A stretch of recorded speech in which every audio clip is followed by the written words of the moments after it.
Now in its 9th year, this is GabNet, the Great American Broadcast Network. Talk like you've never heard it before.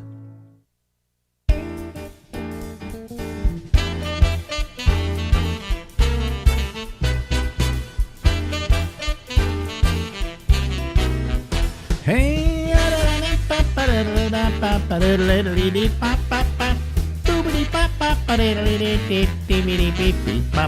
hey, this is Alex, and this is the Ramble, and we go until midnight tonight.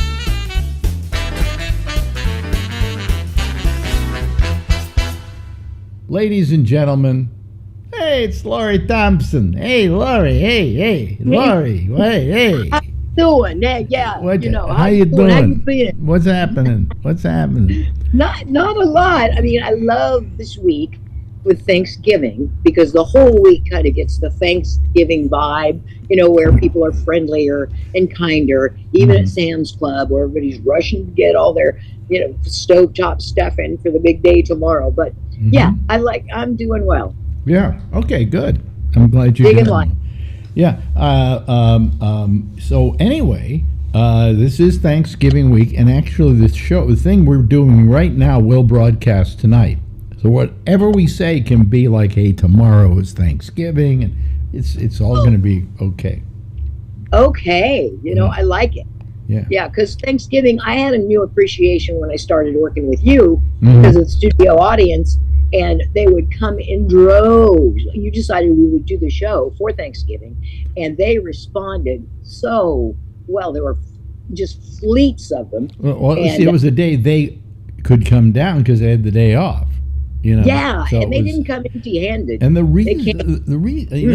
reason I did Thanksgiving is because Thanksgiving doesn't really start till 2 in the afternoon.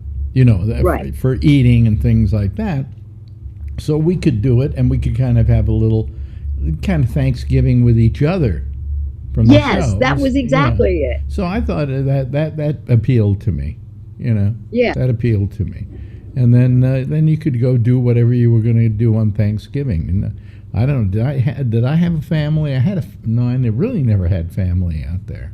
I had my mother. No, I didn't. So I had my mother. Was my mother dead by the time we went to Live 105? No, she was. Oh no, she died. She died. No, she died here when I was in New York. Because I remember I got the message. I got a call from my business manager Gary, saying, "I have news for you. Your mother has died. Here's the doctor."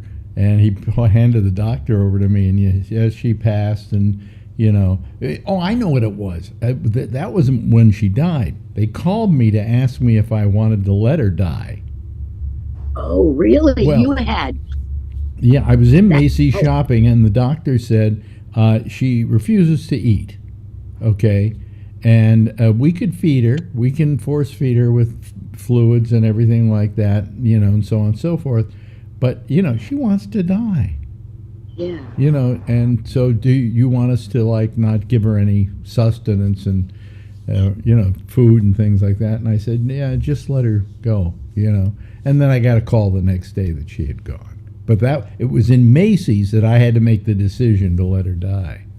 Wow. Now, that's bizarre because on cell phones, you never know the context.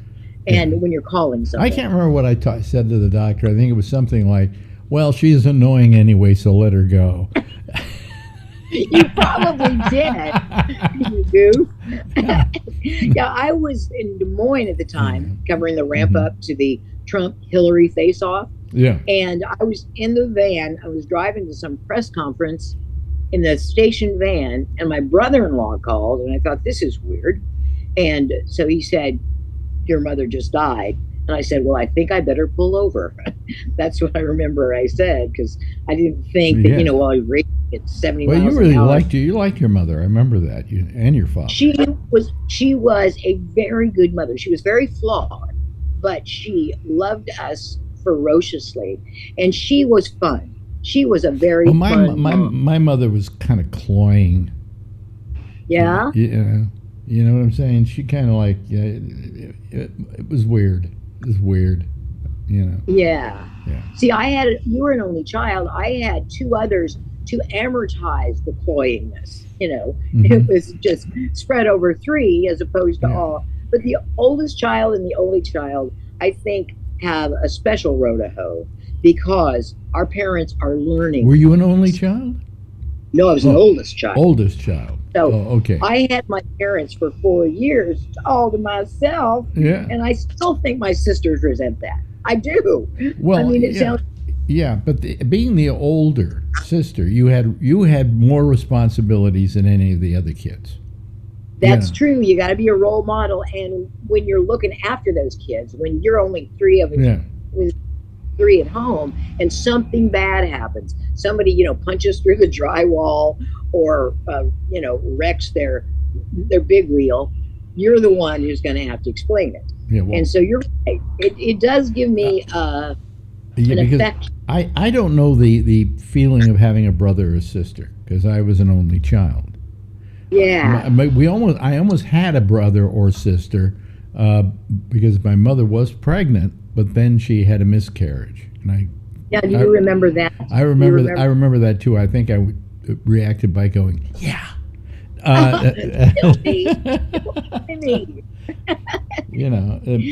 More stuff for me. Yay!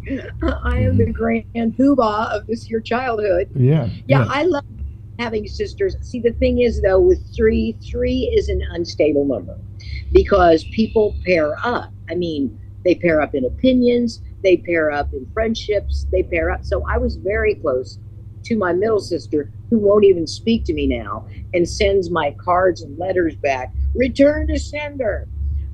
So she's mad about something.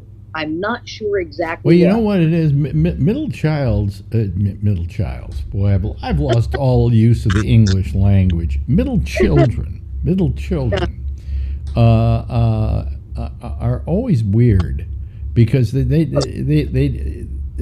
have no place in the family. You as an older child, well, I've got to take care of the rest of the kids, and the younger child goes, "Give me everything because I'm so cute," and the middle one is going, "Huh? Anybody notice I'm around?"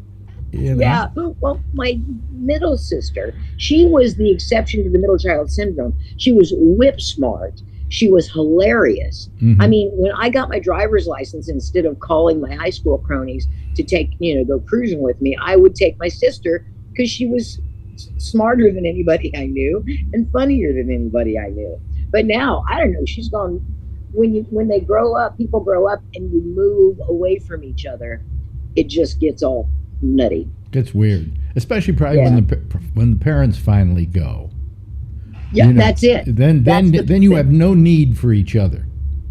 Well, I thought we did, but then outside of being a brother and sister and or whatever, which is I think an important function, you really don't have need for each other in any way outside of the family unit that you've forged. Right, and I would have been very, very happy. I would like to refresh that bond. But now it's a completely different situation. And I was, albeit an asshole, when I drank alcohol thoroughly. I mean, there were times I don't know if I ever remember you being an asshole. Well, I hope not. Yeah, I didn't become an asshole until I got around my family and they bugged the hell out of me. Because they had gone on, and had their Midwestern life. And I was like an interloper coming back in. And I can see where it was an adjustment and maybe not a pleasant one. Yeah. But yeah. But when your parents are gone, I have a cousin in my hometown, but my other cousin just died of some immune thing, like immediately. He was fine, and then 2 weeks later he was dead. I still don't know the full scoop. And so there's what reason do I have to go back to that hometown except to just walk around? Yeah. Yeah. The hometown is Clinton. Well, yeah, and the hometown was mom and dad, I realized. Yeah. When they're gone. Yeah. The draw, not so much. And the town's changed. And I don't know many people there now. Wow. Well, today is the day before Thanksgiving. Yes. See, we can do that because we're actually running this on the day we're doing it. And today is Thanksgiving, but tomorrow is Thanksgiving, but today is the 60th anniversary of the death of JFK. Oh, I did not realize that. You're right. Yeah. Now you see, I don't think you have a different relationship to it, because how old were you 60 years ago? 3. Yeah. Do you remember him being shot? I don't remember it. I remember RFK and Martin Luther King being shot. That was a few years later. Right. That's when. But who remember? You don't remember very much when you were 3 years old. Not. You have impressions, and everything is large and abstract. I think there may be, if you had a traumatic something happen, maybe you remember something when you were 3. Yeah, maybe. But yeah. I mean, like, I remember, God, when I was 4, drowning in the Russian River, and my parents pulled me out, and they made sure I resuscitated me and everything. I was okay. I remember that. Yeah. But I don't remember anything else when I was 3 and 4 and around in there. You're right about the trauma, because I was hit by a car when I was 4. I mean, it was a parade downtown, and my middle sister had just been born. Mm-hmm. So I could not have been more than 4. I might have been 3. Yeah. So do the math. She might have been 3, and I ran out in front of a car, and I don't remember the car hitting me. I don't remember anything else.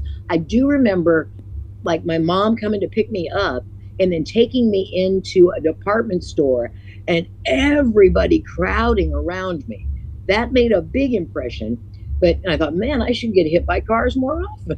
Yeah. I'm being paid attention to here. Yeah, exactly. I don't have a lot of skills. I can't sing and dance, but I can get hit by cars. Everybody cares about me. Yeah. It's the Me Show. Our favorite show. Yeah, no, it's amazing. But anyway, I remember it. I was home from the Navy. And I can't remember why I was home from the Navy, but I went. It was like a vacation, and I went home, and Kennedy was killed. And I was in my home in San Anselmo when that happened. And then I remember that about 2 days later, sitting there watching TV, and all of a sudden they're bringing out Oswald. And I watched him get shot on TV. It's like that was the only crime where there were millions of witnesses. Yeah. And that was before CCTV. I know that, to me, is one of the more interesting aspects of the story, because there have been assassination attempts on presidents before, but none quite this convoluted. Yeah. Like really. But still, everybody's questioning what happened. The Oliver Stone movie was a pretty interesting exploration. No, it wasn't, because that guy in New Orleans. Trying to remember his name right now. The DA was an idiot. Was it Jim Garrison? Jim Garrison. Yeah, he was an idiot. I mean, I don't know. There was some kind of publicity he was trying to get. I think he was he was onto something, but not onto what it really was. Yeah. Well, sometimes you have to follow those false leads to get to the meat of the real. Well, lead. I've often said that, and I've often felt over the years that the reason why they have kind of hidden what happened in reality is because, really, if you want to look at it, it was a mob hit, is what I believe it was. Yeah. Wow, that makes sense. Yeah. Because the mob, he did everything. It was kind of not a JFK. It was RFK that was doing all the going after the mob and the mafia and so on and so forth. And they wanted him dead, but they realized it would be easier if they killed the president, because if they killed the president, it would cut him off at the knee. It would cut Robert right off at the knees. He wouldn't be he wouldn't have the position anymore. Yeah. And so I believe the mob had a lot to do with it. It was too perfect to not be a mob hit. Yeah, it was dramatic. That makes a lot of sense. Yeah. Plausible at least. So anyway, but they don't want the population to believe and think and know that their president was killed as a mob hit. You know? Yeah, I can see why that would have. So that's why we hide it and keep hiding it. You know. So Yeah. anyway, it's we could go through that and all of that, but I don't know who knows who killed who killed Kennedy. But I'm wondering, the mob as we know it has been typified in movies, you know, the gangsters and the whole thing. There has to be like the equivalent of a mob. Do you think it's the cartels that are now the mob? The drug cartels the mob still exists, but it's a little more sophisticated, you know. Yeah. I you know, I live here in New York, and I used to believe me, I knew the mobsters, you know. Uh-huh.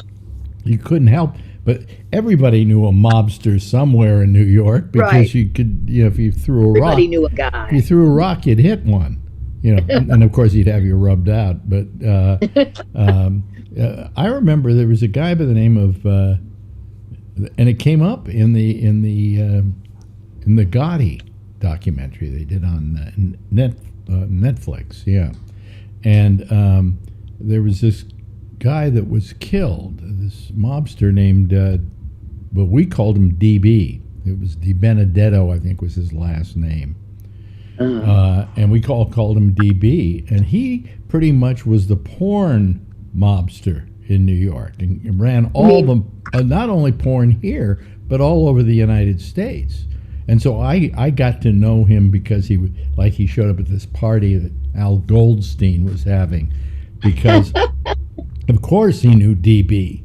And DB sitting around going, I remember he's sitting at the dinner or at the party or whatever, going, you know, the district attorney out in Long Island wants me to move away. He says, the nerve of it. Well, I'm a businessman. You know, it was typical mob, you know. And I'm going, oh my God, I better not get too close. It might rub off on me, you know. Well, and the association between porn and the mob, I mean, that wouldn't be... Oh, the mob controlled the porn. Right, yeah, and then the porn became so accessible via the internet and VHS tapes and things like that. So there was no... I don't think the mob has any part of it anymore. You know? I don't think so, because it's all legal. Well, the other problem with porn was, if you compare it to drugs, if you compare it to a lot of other things, it's not a lot of money. You know? Right. So if you're going to be in a profession which is illegal and they're going to bust you for, then you may as well do drugs. Okay, take the chance with drugs. Always an appetite. Yeah, but also, I mean, I just don't. I don't think the mob's involved anymore. I think porn is just too accessible, and nobody's getting busted for making it. And you know, so it's not. Laws have changed. So if not legal, it's quasi legal, and so it's nothing that the mob could make a lot of money out of. Especially because all you have to, if you want free porn, just go on the internet. You can find it. You know, you can find any. You don't have to leave your house. Yeah, and that's when you decriminalize something, you take the monetary incentive out. Yeah, pretty much, like people that used to grow Humboldt County, you know, with all those rich pot farmers. Right. I'm surprised they didn't have a lobby against legalizing pot. Well, you know, there is still illegal pot, believe it or not, because what happens is that when it went legal, of course, all these companies got together and they had pot farms and did pot stuff and made the vapes and the thing and the aim. Well, but that stuff's good too. You know, it's fine. But it's supposedly not as good as the stuff the guys are growing up in Mendocino. Really? So a lot of people are going for the illegal stuff, number one, because it's not as expensive as the government stuff, because the government's putting taxes on it and everything else. Right. So the drug dealer has been able to compete, really, with the legalization. And nobody's busting them anymore, because what are they doing that's illegal? They're just growing the stuff, you know. They shouldn't be selling it because they don't have a license, but... but they learned to specialize, kind of like Walt. I mean, I have a friend of mine who lives in New Jersey. You can walk into dispensaries and get this stuff just like that, no problem. And he still buys it from his dealer. He says Yeah, it's cheaper, it's better dope, yeah. So And well, I know in Missouri it's legal because a friend of mine who quit drinking alcohol. And I think if alcohol is your problem and you quit drinking alcohol, that's great. If you want to use pot, fine. AA does not feel that way. But I'm like, whatever gets you away. AA is very dogmatic and they have to be. They do. They have to be tough, and they believe that if you're doing pot, that's not good. It is a mood enhancing artificial substance, or by artificial, I just mean not body made. I just don't see, though, having just had a friend die of cirrhosis of the liver. Okay. Yeah. And I've always hated booze. Always hated booze, it was. It's a real corrosive drug. Alcohol. Yeah. Oh, man. Far more. But when you think of pot really isn't corrosive on any level. No, you used to say the only dangers of pot were obesity and pregnancy. Yeah. But the problem is that like I have a little vape right by my bedside. And the only time I get high actually is I take it at night to put me to sleep. It's very good. The sativa, great for sleeping. Take one puff, maybe 2 puffs tops. I'm out for the rest of the night. It does promote sleep. Well, yeah. So deep sleep. You don't wake up until next Friday. And it has a lot of medicinal uses too. I mean, if you have certain pain and so on, it can help with that. I mean, turmeric does too. Yeah. Yeah. I mean, they haven't done the kind of research they should do on it, where a doctor says, something, you've got this or you got that. I'm going to prescribe so many grams of pot a day for you, or whatever. Yeah. You don't hear that, No. And I've never had a doctor say, this is bothering you, go home and smoke some dope, You never had one say that? No. Even now in New York where it's legal and everything like that, Yeah, I think they assume, as we are now, that nobody is going to have a cultural taboo on it. Although my husband has never smoked pot. I mean, and he grew up. I don't smoke pot myself anymore either, except for that nightly toke that I do to put me to sleep. And that's, Yeah, because I used to love pot. For a year, I smoked it every day when I was 19. And then I got my radio job, and I went in once high and hated it because I second guessed everything. And so I stopped getting high after that. But then I started drinking alcohol. See, I wanted that mellowness. I wanted some relief. That's it. To me, I just and alcohol did it for you. That first glass of Chardonnay and 1.5 glasses was even better.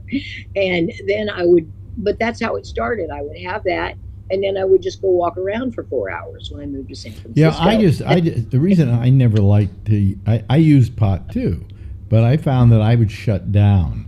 I kind of became quiet, withdrawn. Reclusive? Yeah. Yeah. It wasn't a great social drug for me. I mean, I'd sit there and get high with somebody and we just talk back and forth a lot, I remember, but alcohol can make you a little dull. Yeah, I love the story of my old friend P.J. O'Rourke came over to my place, and we were sitting on the rug of my apartment, because that's the best place to do pot, leaning against a beanbag chair, and smoking it and passing it back and forth. And then P.J. at one point takes his toke and he looks at it and he says, someday before we're gone, this is going to be legal. Yeah. And he was almost right. I think he died a few years ago. He was always fun to have on the show. I mean, because he was so smart. I love smart guy. Smart guy. I liked him. Yeah. And he didn't share my politics, but I liked him. No, I liked him. He was more right wing. And you know what? I really wish they'd legalize. He was libertarian. He was libertarian. Yeah. I would describe myself. Mushrooms. Yeah. I'll tell you another good one, and then we got to go here. What was that one? Ecstasy. Oh gosh. Ecstasy, by the way, folks, and maybe somebody will get mad at me for saying this, is not a dangerous drug.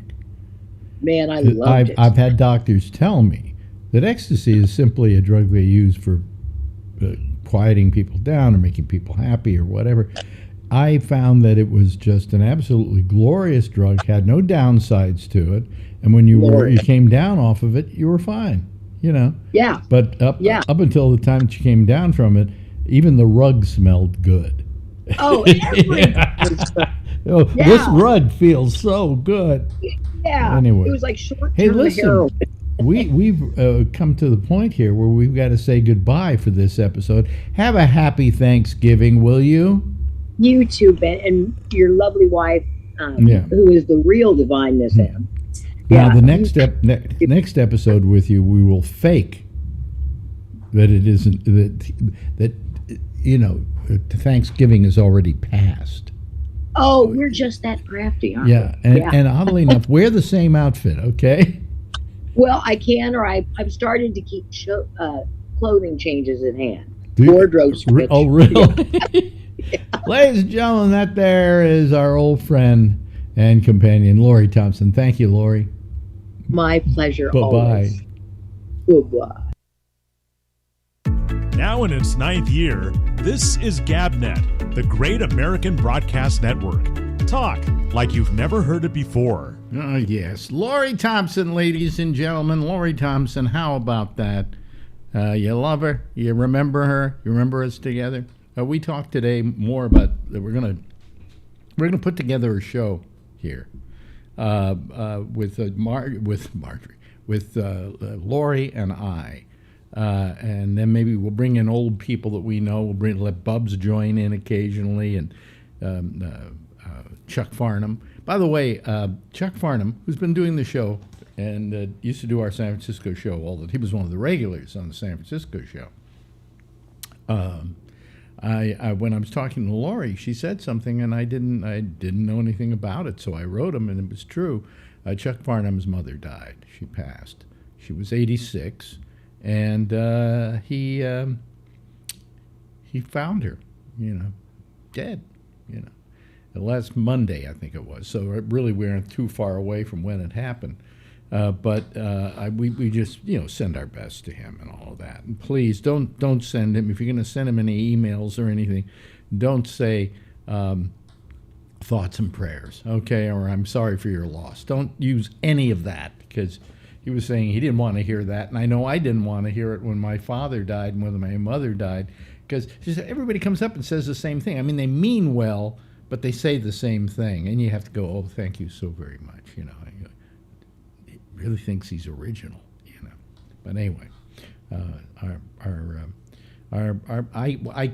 I said to him, I said, I didn't know your mother. I think I met her once, but I didn't know your mother, but I know you, and who I feel sorry for is you, and my sympathies go out to you, but he I care, right, and I don't have to. In fact, I would usually what I'd like to say, and I did this to Tony once when his aunt died, and then he cried on the radio, right? This was when I was over at Sirius XM, and he started to cry when I said this. And he's told me his what was it? His aunt had died, and I said, well, you know what? I said, what? I said, well, I never liked her anyway, and that was something I learned to say from Penn Jillette, because Penn said, like, when a guy breaks up with his girlfriend, don't tell him, oh, I'm so sorry to hear that, the guy would rather hear you say, hey, listen, okay, but, I didn't like her anyway, so. Anyway, so I said that to Tony, and Tony started crying. And one thing you never want is that when you're doing something with somebody on the air, that suddenly they start crying. It just doesn't work. It makes you look very bad. Let's bring in the people that are waiting to come on the show right now. And let me see here. If I bring in the Zoom, there they go. They're coming on. There's Charlie, and there's Josh Wheeler, and there is me, and Charlie, I said, and also Kevin somewhere. But Kevin, The chair is there. the empty chair belongs to Kevin. Okay, let's all hear it for Kevin. Let's bring. Here comes Jeff, and his wife is waiting now to make sure he gets the audio right. You know, this was when I was over at Sirius. Oh no! Here we go. I started to cry when I said this. He's told me his what was it? This is starting to break you up, isn't it, Josh? And I said, Oh no, I'm just fixing my hat. Oh, I see. And Jeff, say from Jeff, Yes. turn off your audio. Yes, the sir. guy breaks up with his girlfriend. Don't tell him, "Oh, I'm so sorry to hear that." You know, but the guy would rather hear you say, "Hey, listen, okay, you know, I didn't like it." Anyway, so I said that to Tony, and Tony started saying, one thing you never want is that when you're doing something with someone. What? He did it. Let's all hear it for Jeff, please. Let's all hear it for Jeff. Yeah. Oh boy, Jeff. Haven't you figured it out? What, you know? I mean, I thought your wife would have that one figured out a long time ago. But anyway, we got it fixed. So, anyway, hi. How are all of you? We're getting ready for Thanksgiving. Well, you're not, Charlie. We've already determined that. Yeah. You know, Kevin, what are you doing on Thanksgiving? Where are you going? Absolutely nothing. Have no kid here. She's not coming home for Thanksgiving, and mother-in-law is staying home. So Tina and I are going to have a piece of prime rib and sit here. And Oh, that's nice. I wish I were having prime rib instead. Yeah. I mean, come on by. We got a piece. I love turkey, but prime rib. Oh my God. Yeah, we decided to go get some prime rib. Tell me this. Tell me how many pounds of prime rib is it? It's just a one rib. You know, it's about that wide. I mean, that thick. Yeah, that thick. Yeah. It's not that wide. If it were that wide, it'd be a very small Yeah. prime rib. Yeah. It's about that one. So how much did that cost you? $33, I Oh, think. Jesus. Yeah. Do you remember the days when that used to cost like $10? Oh, hell yeah. Boy. Yeah. Boy, oh boy. It's Harris Ranch.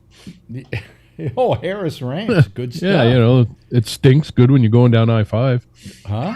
Oh, yeah. Oh, yeah. It stinks well when you're going down I-5. Yeah.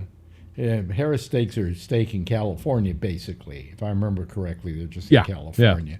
And you actually get them driving down Highway, 101? I-5. I-5. Yeah, just south of Chowchilla there. Yeah.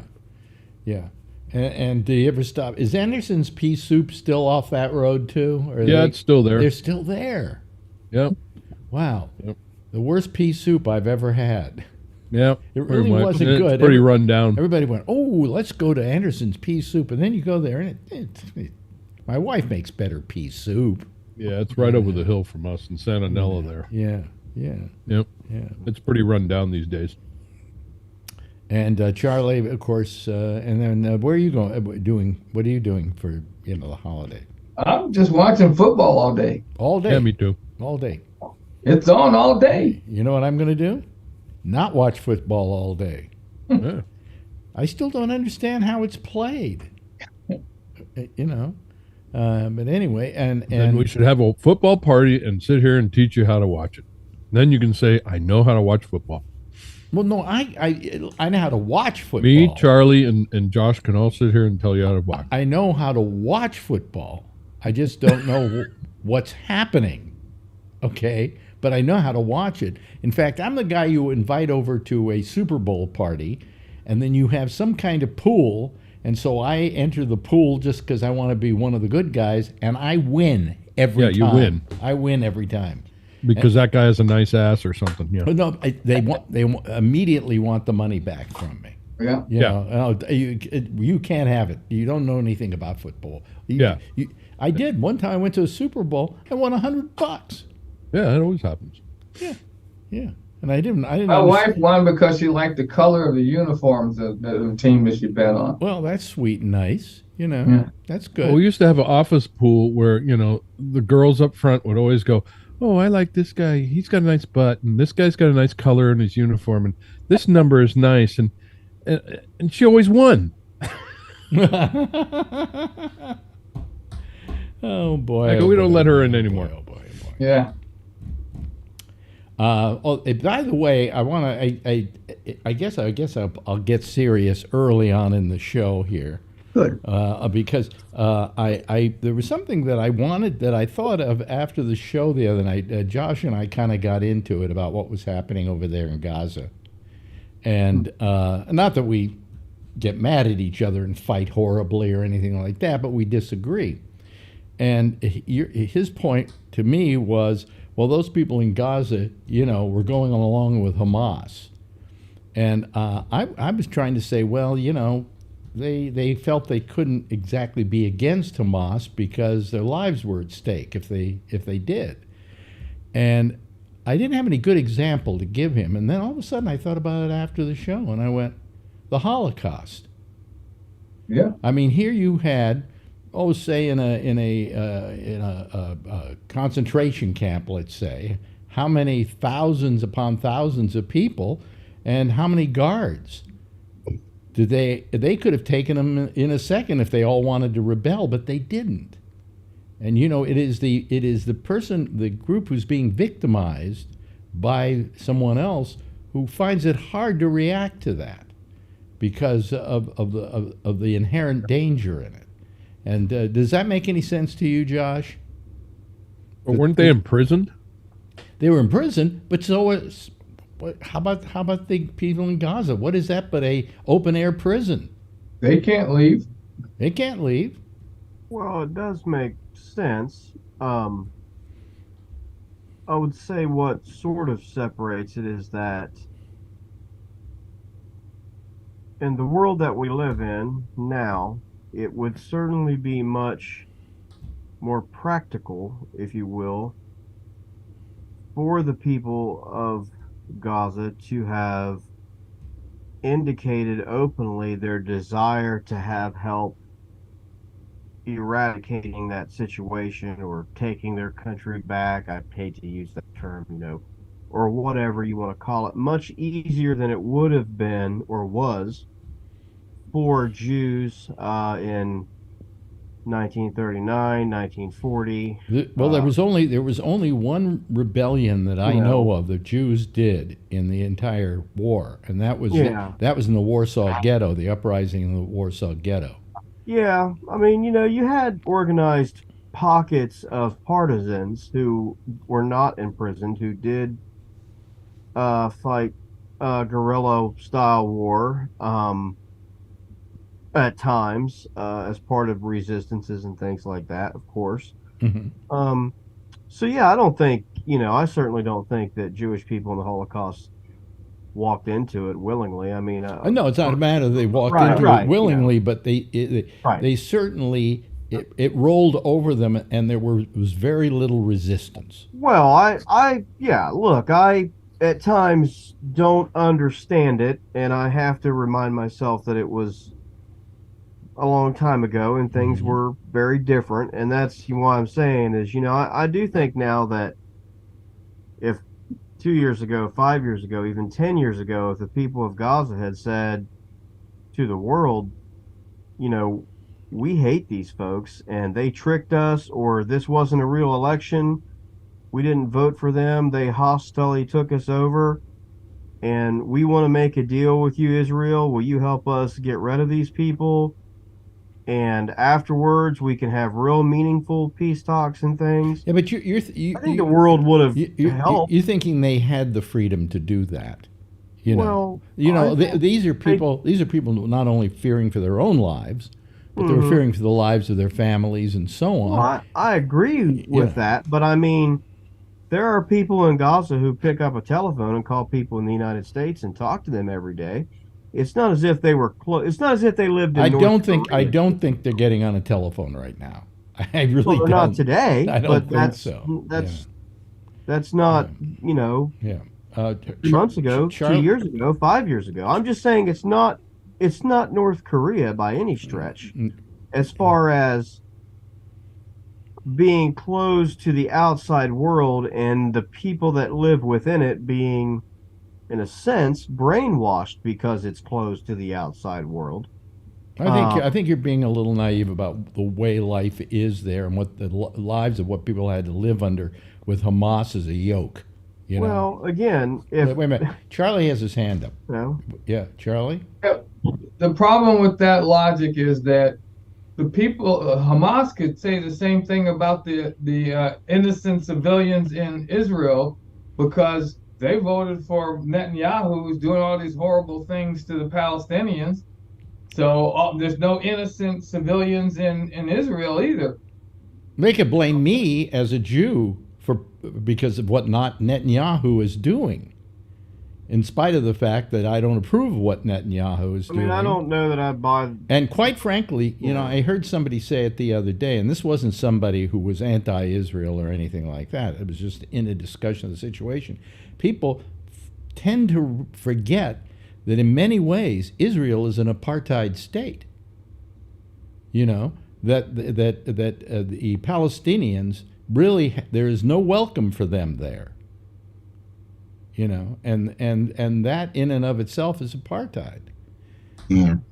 You know, so it really, I'm not saying Israel's all to fault. What I say is to fault is that in the how many years since Israel became a state, nobody's done anything to get the homeland for a homeland for the Palestinians. You know, and that's what they're bitter about. But they have, not had most of the time leaders who are willing to do that. And well, Arafat did it. Right. I mean, that's what I'm saying is, since it's been a while, is my point, since either side had leadership that was interested in fixing the problem, permanently. And the Palestinians have not had leadership that was probably genuinely interested in that. I mean, Hamas certainly isn't, right? Right. Well, but let's remember something, folks, and I want people to remember this always. As an American Jew, okay, not an Israeli and not a Zionist, but as an American Jew, I want you to know that when it comes to Hamas, in spite of the fact that I've always been pro-Palestinian, okay, I am anti-Hamas.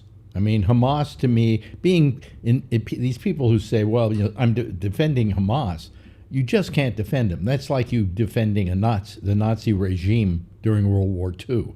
I mean, these are evil, horrible people who are hateful and don't want to solve the problem. But what they did the other day made the lives miserable for countless thousands in Gaza. And, of course, I'm sure the Gazans don't love them for that. But they have no love for Israel either because of all those bombs have been lobbed on them. Well, that's a fair enough point. But at some point, the Palestinians have to decide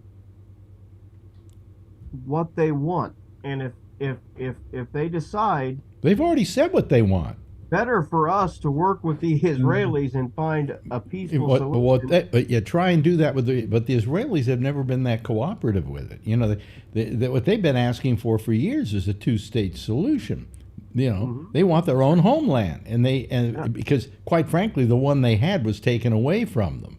And I think the Americans are supportive of that. At least right now, the leadership that's in place now, but something, they're only behind them as long as it doesn't impact your political position in this country. I think that Biden, in every decision he's made in this situation, has been thinking about the upcoming election.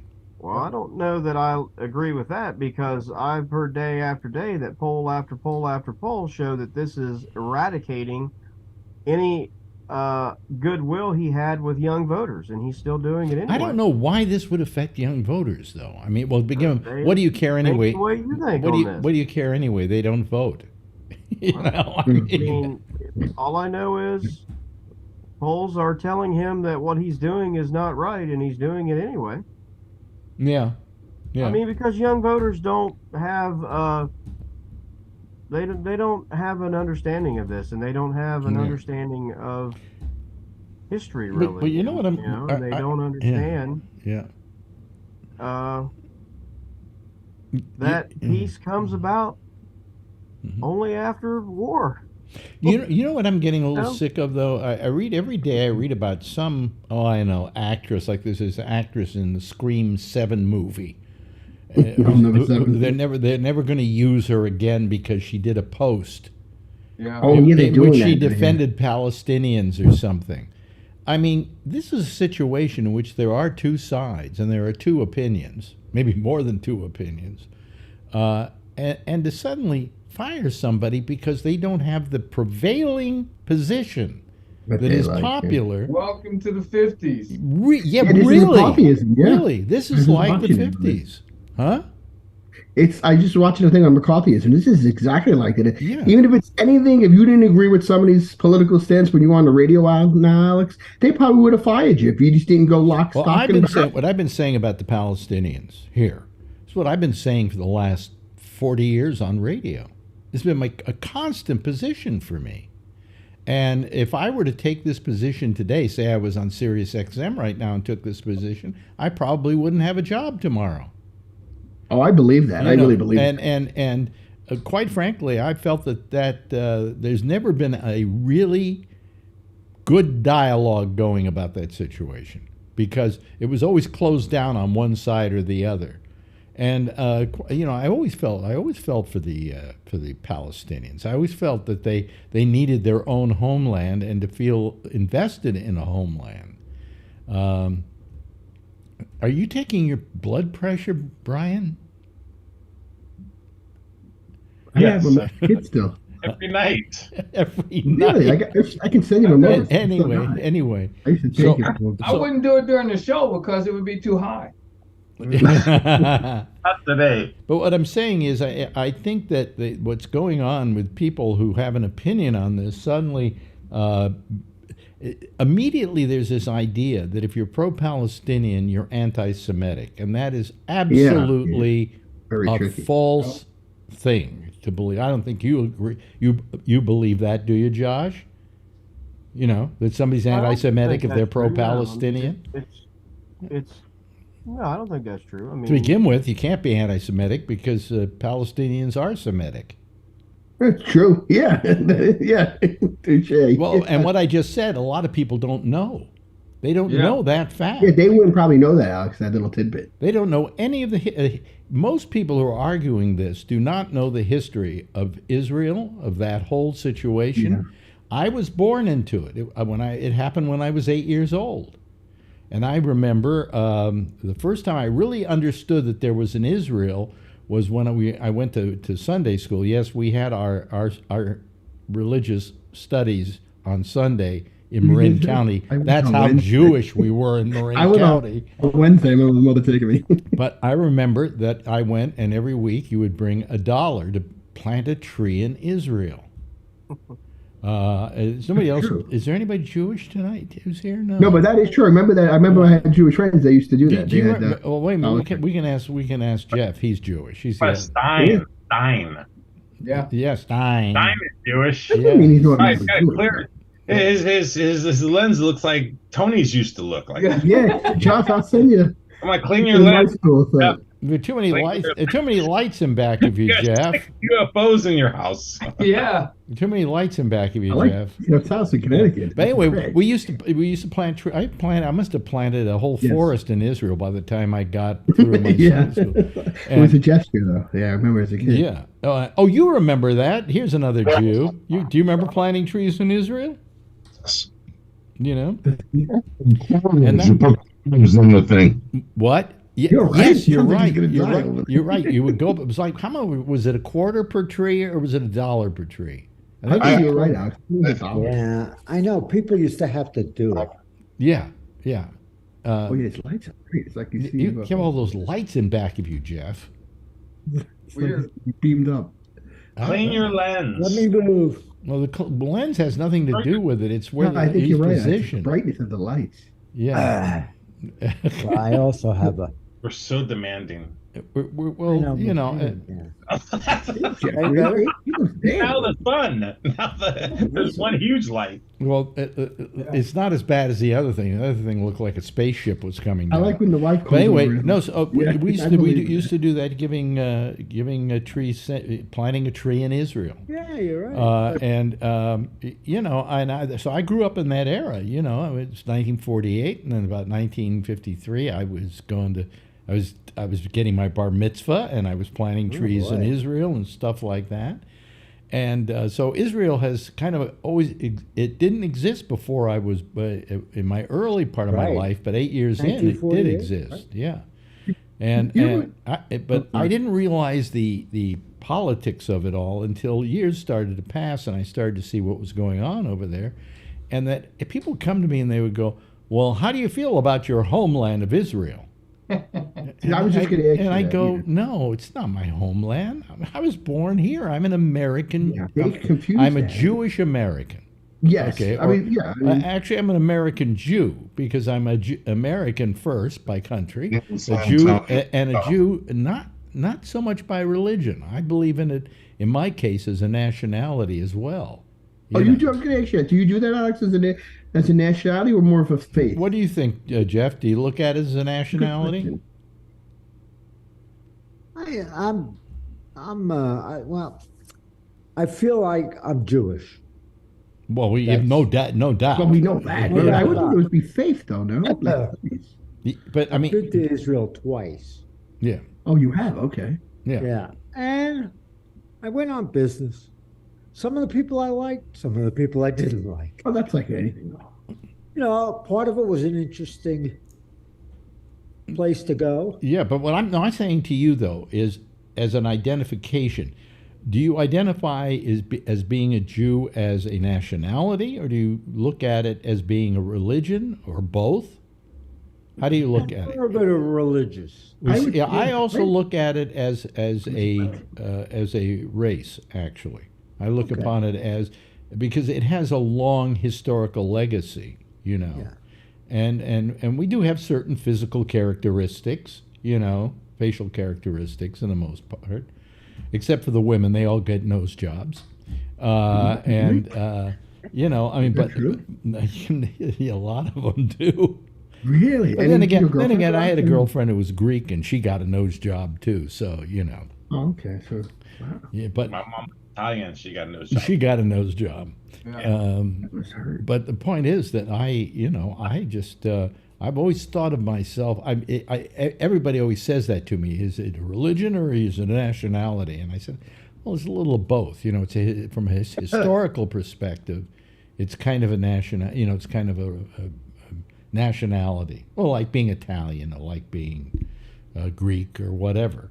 And then I kind of never really considered myself Italian. Like when I was an Italian American because I spoke bits and pieces of it. I never really understood. Well, you didn't have to the speak Italian. Do you know by being Italian or even part Italian that you I'm can 100%. move to Italy tomorrow and buy property and all Really? of that and automatically get citizenship without even I having didn't to know do that. anything? My Yeah. brother went to Italy, and I don't know if I ever told you this, Alex.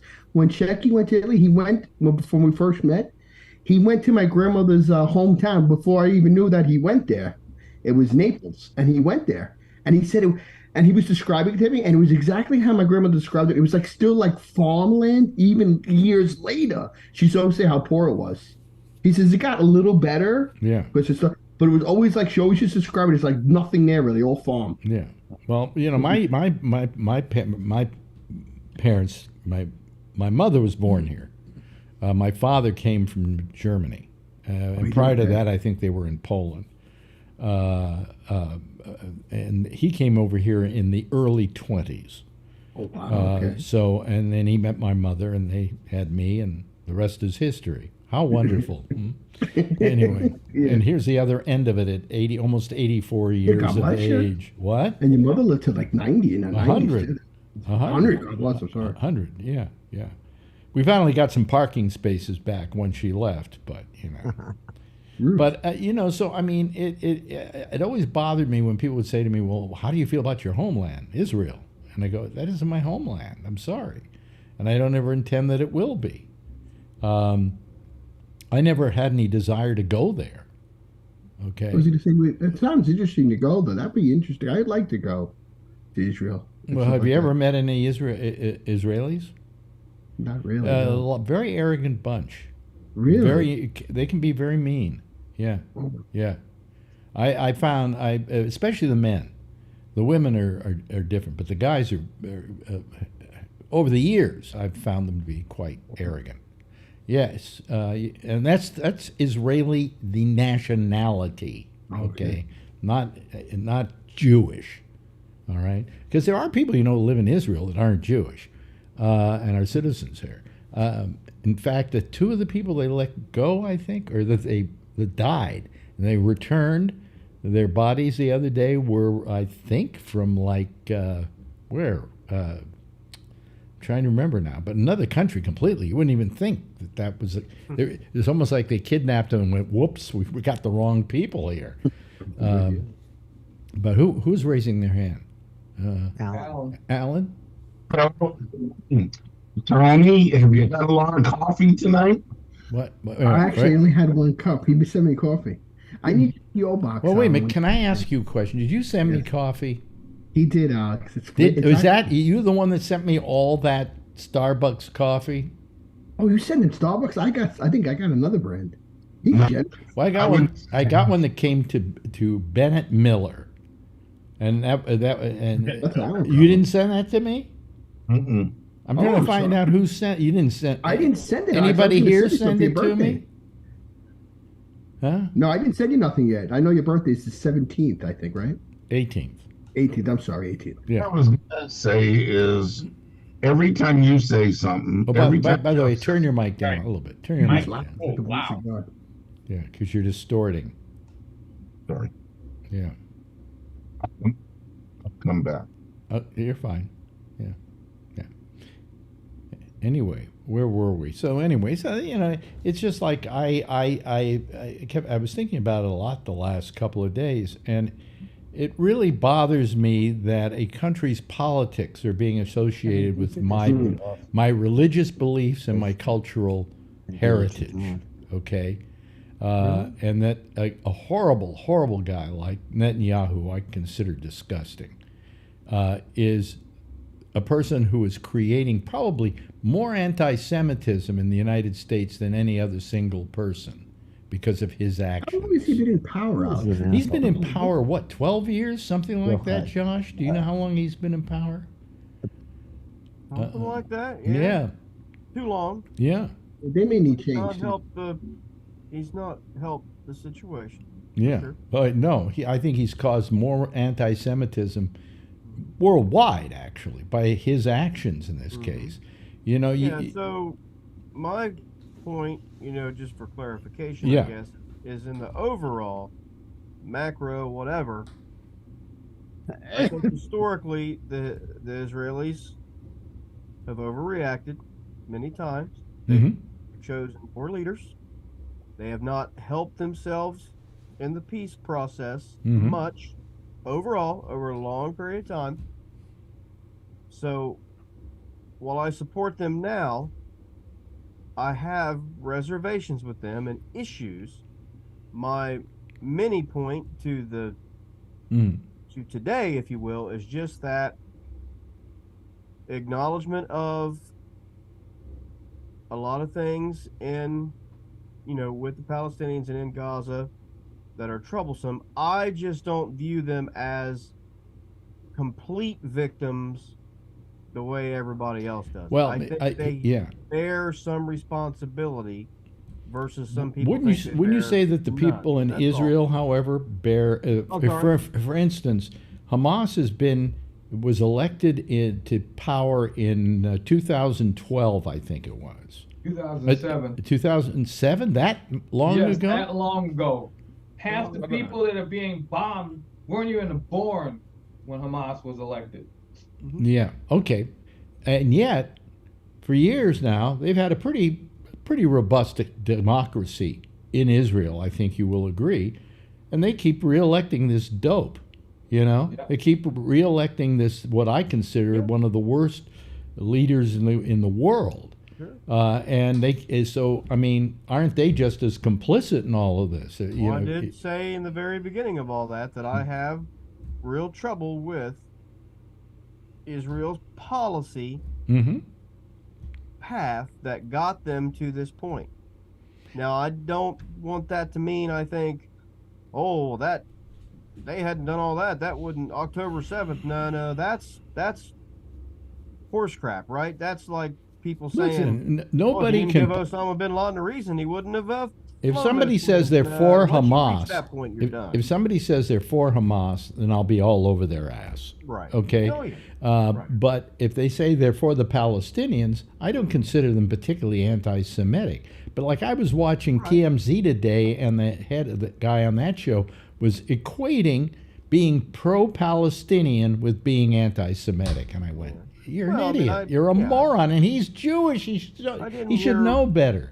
Yeah, I didn't hear what he said, but I mean, it's entirely possible to like Palestinians and like Israelis. I mean, I do. I mean, I don't. If a Palestinian walked down my street right now, I wouldn't throw a rock at him. Yeah, the only reason I'm pro-Palestinian very heavily, and have been for the last 40 years, as it were, almost my entire time on the radio doing talk shows, is because I feel for them, because I feel they had a homeland taken away from them, and nothing was given to them, and kids were growing up in the desert just being bitter against Israel because their home had been stolen from them. You have to put yourself in their position. They have a reason to be bitter.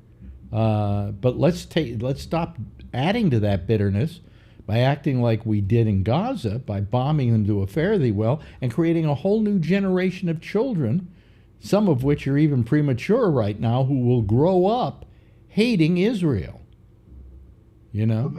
They teach. I don't know what's going on. My volume should be better, right? Yep, much better, much better. They teach kids in Palestine, in Gaza, to hate Jews, to kill Jews. No, not Jews. No, they don't do that. Israelis, Zionists, but not Jews. Israel's. Yeah. Well, I mean, but they have a history of having this feeling about Israel because they were displaced. They were completely displaced. I mean, suppose you had a home. Let's say you had a home in 1948 in Palestine at the time, and the UN said, "Oh, tomorrow this is Israel. You all have to get out of here," and your home is appropriated from you, and people are moving into it and living in it now, and you're out in the desert somewhere. Aren't you going to be a little bitter? Yeah. Yeah. Except for that was 75 years ago. That may be 75 years ago, but nothing's been done in that 75 years to correct the situation. I'll agree. And to say, well, look, the rest of the world does care about you, and here's a place where we think you can be.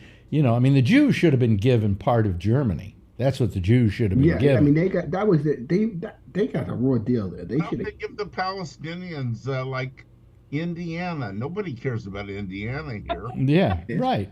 And then it gets them away from Israel and the Jews, and there might be a few synagogues in Indiana, but in any case. No, but I'm saying that what happened was that here's what I keep questioning. The decision in 1948 was made by who? Who's in the UN, right? Huh? The UN. Yeah. Where are they right now? Well, they're all under the ground, yeah. Are they doing anything to try and solve this problem? I mean, some of their subsidiary organizations like UNESCO and so on are supplying, supplies and things like that to try and help. But they are not in there trying to solve the problem. In fact, even some people were arguing about it at the UN the other day, and that's all that happened to it. There was no resolution passed. And they're the people responsible for this mess. So I didn't send you any coffee, Alex. I sent Tony coffee 2 weeks ago. Well, thank you very much. We really appreciate Well, that. and you threw me, and I won't be sending you any more coffee. You just threw me under the bus. You're not supposed to say anything. Why do you keep sending him coffee? Do you hate me that much, Alan? No, I don't. Because he likes coffee, and he's only on the show once in a while. So Yeah.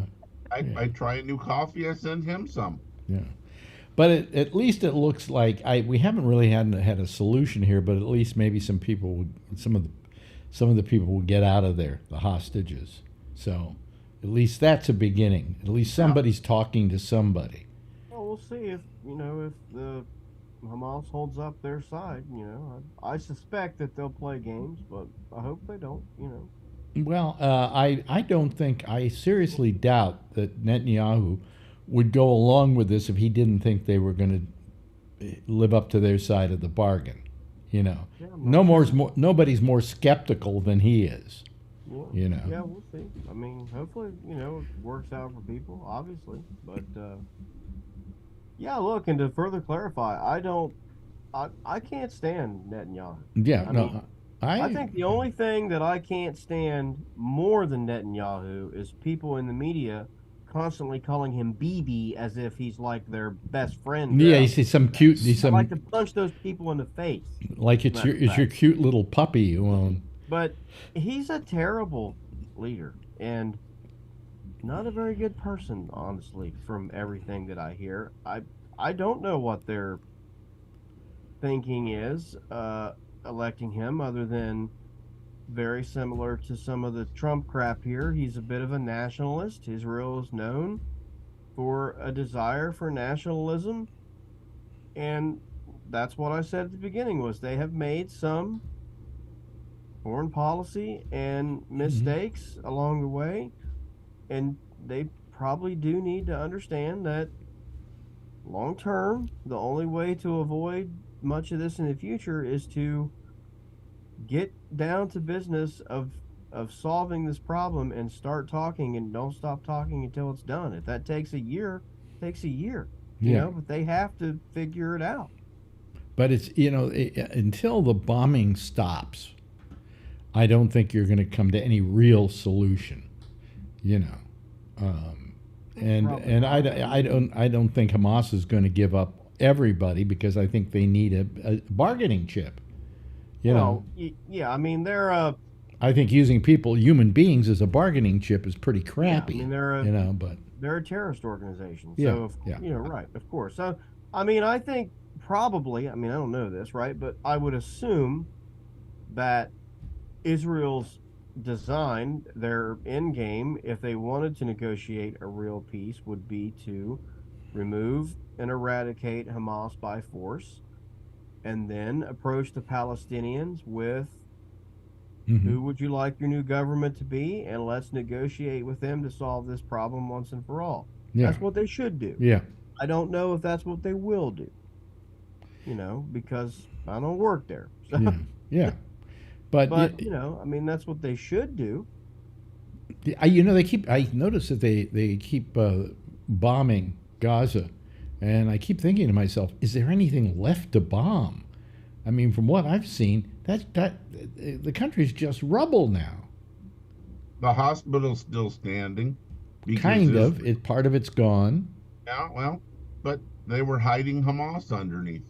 That was the intelligence. There's still said that, but I haven't seen any proof of that yet. Well, I don't know what you guys need for proof. They took CNN through there, and no, they didn't take them through there. The Hamas people they've captured under the hospital? Where are the dead bodies they've killed under the hospital of Hamas? Well, if they had them, they'd have been parading them in front of the news media every day.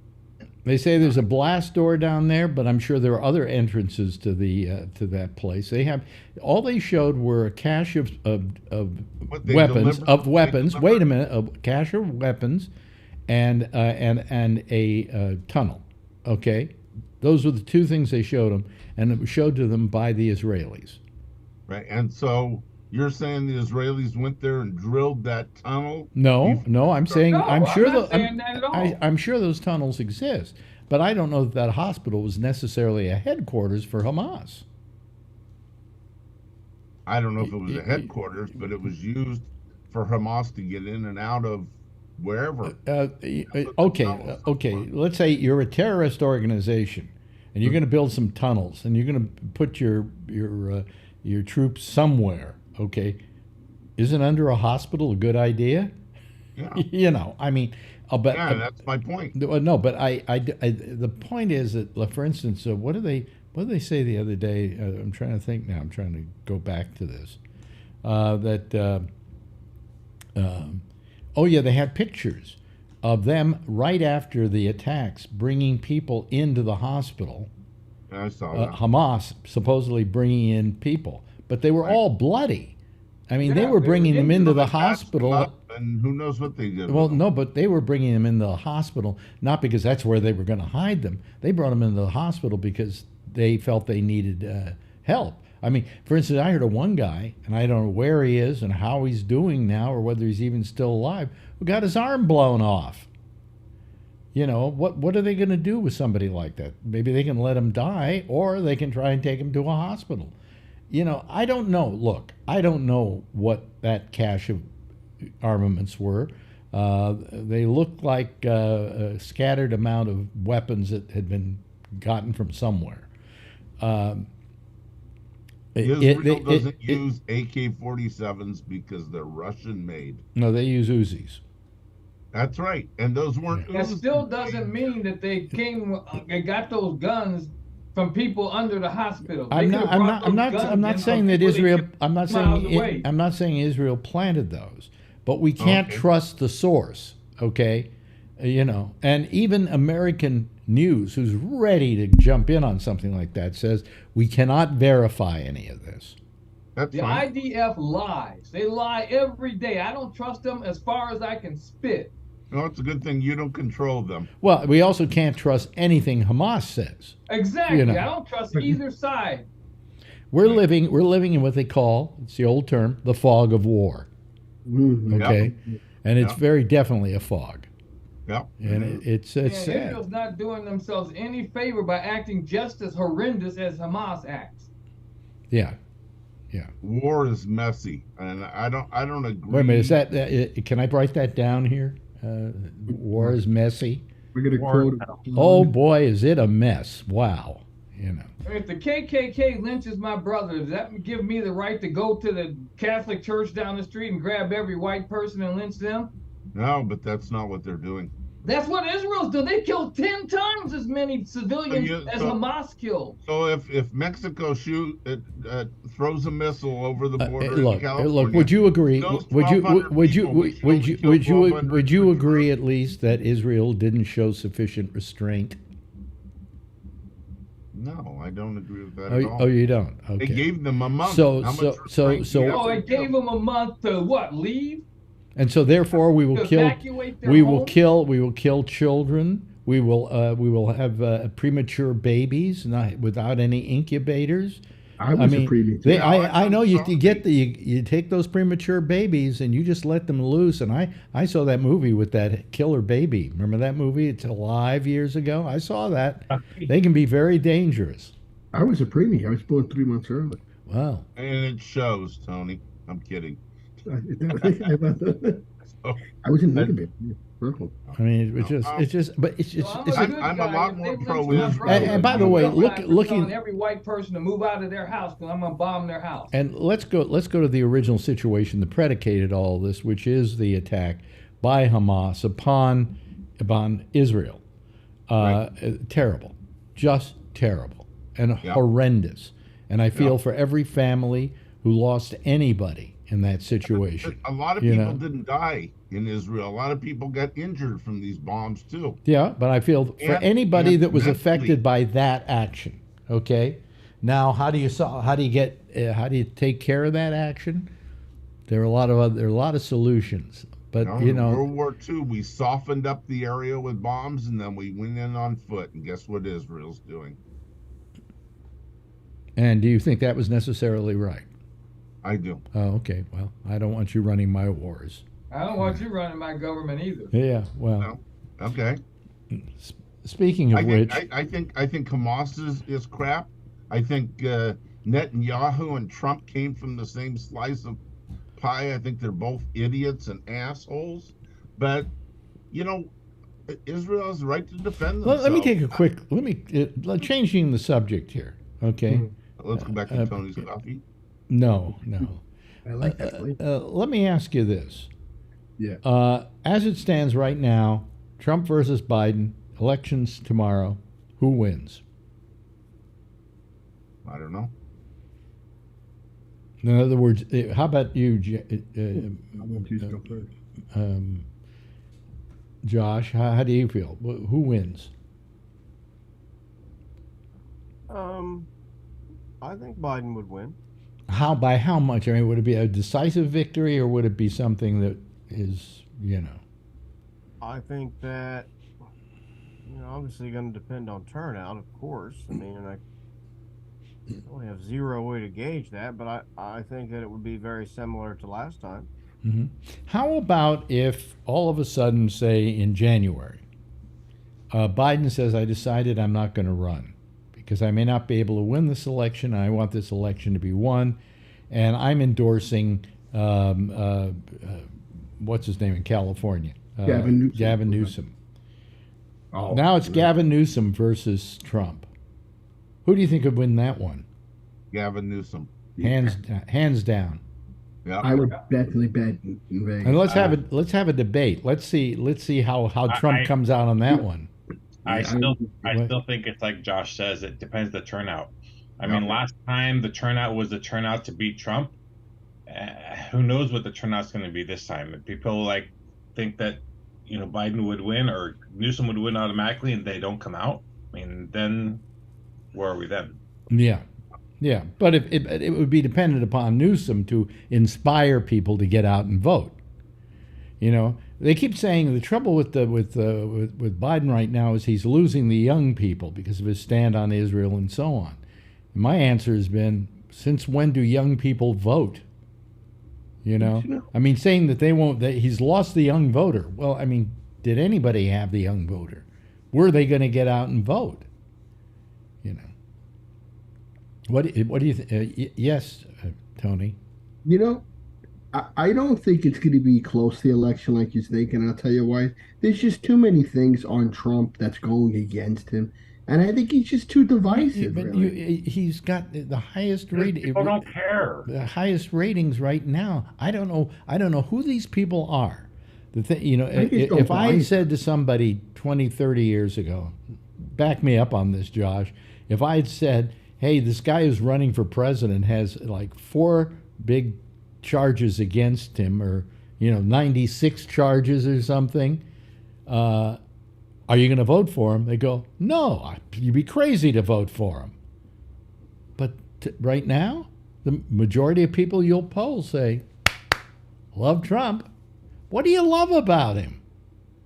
Yeah, I just don't believe the polls then, really. They just see way too many movies and too much television, and he's playing a role here that they seem to think is strong. All I see when he's standing there with his arms folded is Mussolini. They're also talking to a lot of people who are not paying very close attention, and I do think there is something to be said to factor in that, let's say, the last 90 to 120 days leading up to the election next May or June or whatever, when everything Trump says, every speech he gives starts getting national coverage every day, all day. Now, I know if you want to watch the cable news networks at night, MSNBC or something, they'll be doing it. Yeah. But people don't watch that. I'm talking about he gave a speech today, and the 6:30 evening news leads off with him calling his enemies vermin that he promises to eradicate, and arresting Biden. And I think as people start to see that every day, it's going to make them a little bit nervous. And I think you're going to have a lot of people who are like, it's too risky. I don't want violence and all that. Let's just keep with what we've got. Well, the latest thing that Trump has been saying is that if he becomes president, he's going to get certain television shows taken off the air. Yeah. I mean, that's What makes him kinda think what as I'm president saying, he can do that? is he will be giving those rallies every day when we're 90 days out or whatever, right? And it will move from Rachel Maddow's show or Nicole Wallace's show, right? Hmm. It'll move to, you know, the 6:30 evening news on CBS and NBC and ABC, and it will then be the focal point of This Week with George Stephanopoulos and Meet the Press. And it will then be the headline in your local paper. Yeah. They'll carry the story from the Associated Press, right? And it will be on there next to the high school football coming up or whatever. Mm-hmm. You know, that's big in your town of 25,000 people. I think that it will be, and of course the ads will start then too, right? You know, so I mean, you know, that's what I'm saying. There's no ads against Trump right now yet either. I mean, I know there's none against Biden yet, really, but there's no ads against Trump yet either, and no trials in process yet either. So I'm just saying that I think when people, I think there's a lot of people out there right now driving around, walking around, living who are not really aware that he's given a speech twice now just to make sure that you understood it the first time, that said he would find the communists, the by the way, you know, the vermin and eradicate them from our midst. Let me ask you this, I mean, because you're very politically astute. Do you ever, in your daily travels, come across any Marxists? No, I haven't run Isn't into that a term that is maybe over 50 years old and doesn't even apply today? I don't even think in Russia you'd find any Marxists. Probably not. You know, so that's what I'm saying is I sort of wonder how some of those people will react 10 months from now. By the way, also, he keeps referring to communists and Marxists. Even communist is an antiquated term. Yeah. A little bit, yeah. Yeah. I mean, I don't think even anybody in Russia considers themselves or calls themselves communists. Yeah, it's hard to tell, but I mean, yeah, I wonder how people would react in 10 months when they start hearing about that line and then 2 lines later promising the largest mass deportation in the history of our country. And to lock up anybody that's ever disagreed with him. And so who's going to perform this deportation, and how are they going to, and I understand illegal aliens, but isn't this kind of diatribe the kind of thing we fought during World War II? Yeah, I mean, that's my point is mass deportation. I mean, that's what they called the Holocaust, by the way, was deportation. I mean, you know, let's not pretend that they didn't. I mean, that's what remember, folks, in the beginning, Hitler didn't want to have concentration camps. He just wanted to send the Jews to any country that would have them. Yeah. I you mean, know, and by the way, no countries would take them except Spain. And somehow this terrible guy Franco took 1 million Jews. Wow, I mean, that's amazing, really. Yeah. But the United States, how many the United States took? None, right? Pretty much. 0. But there is some, you know, I have a wonder there of how people will hear that. Mm-hmm. I mean, that's what I'm saying is, so who performs the deportation and who decides who needs deported and all? I mean, we'll have our own little Gestapo or whatnot ever, you know? I mean, perhaps we'll need a state security service. Our theme is playing, by the way. This is our last show of the week because we're taking tomorrow off and Friday as well. Jack's going to be on tonight? Jack will, hopefully. You know, I mean, it's always. He was on. He was off. He was on. I know it's a crapshoot.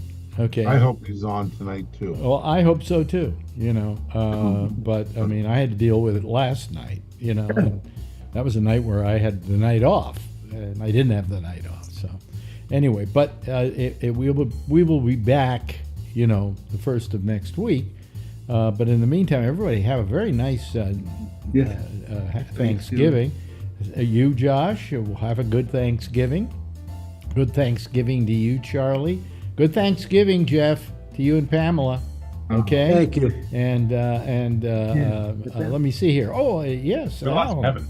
Alan, have a good Thanksgiving. You going somewhere for your Thanksgiving?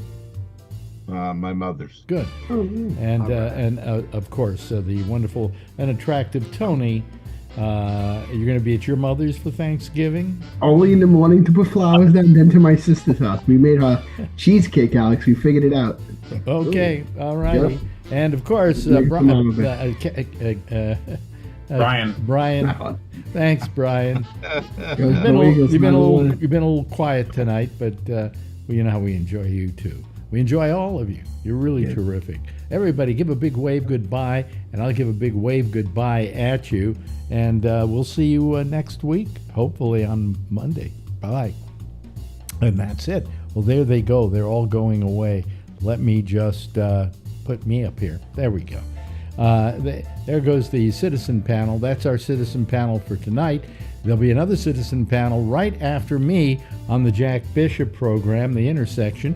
You can call him on Skype at GabNet Live. I'll see you again Monday on the pop-up show at 4:30, rather 4 o'clock Eastern Time on Facebook, and then again next Wednesday, same time, same station in life. In the meantime, as always, if you see her, tell her I love her. Happy Thanksgiving, everybody. Gobble, gobble.